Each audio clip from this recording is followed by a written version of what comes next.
tapos nag-up lang ako. So, sinabi ko yun lahat sa kanya. Sabi ko, ano ba, fit ba sa akin na tawagin mo akong scammer? Sabi niya, hindi.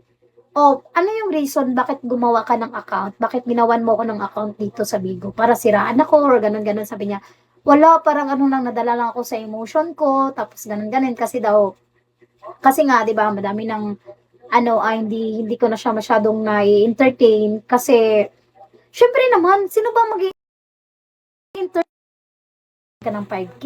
Sabi ko sa kanya, hindi ako nagpa-private. Sabi ko, ganun.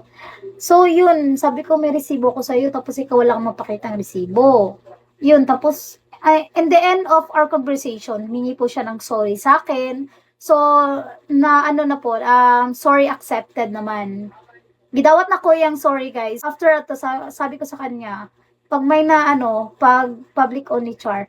So yun, pag sabi ko sa kanya, pag may narinig pa ako ng story about sa akin na nanggaling sa'yo, hindi kita aatrasan. Talagang kakasuhan na talaga kita. Sabi ko sa kanya, mas mabuti kasi magharap tayo ng personalan kisa sa dito lang sa Bigo, ang daming sat.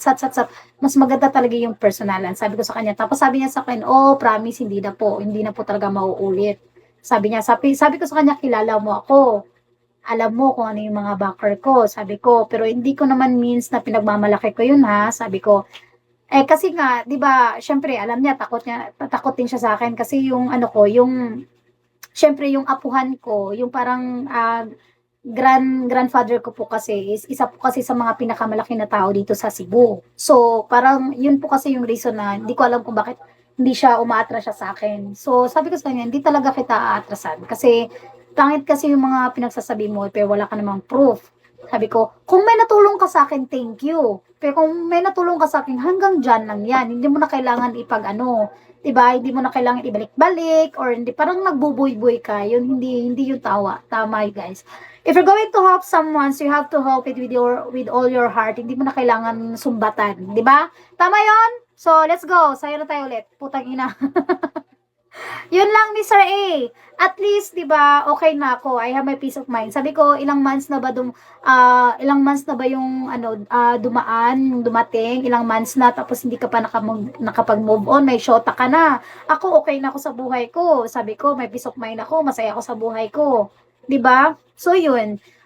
Nag-ano naman siya, meron akong record. Nag-record ako dun sa conversation namin para pag umulit siya, at least meron akong isasampak sa kanya, 'di ba? 'Yun, kinsa man nati, pabutan na to. 'Yun na guys, wag na guys kasi hindi kasi 'di ba, all the time hindi natin kailangan i-explain yung sarili natin. So dapat we have to choose ourselves to be happy, peace of mind, dapat magbigay tayo ng saya sa lahat ng mga jokolero diyan. Magbigay tayo ng saya sa mga jokolero diyan. So let's go na. Saya na tayo ulit. Yun lang.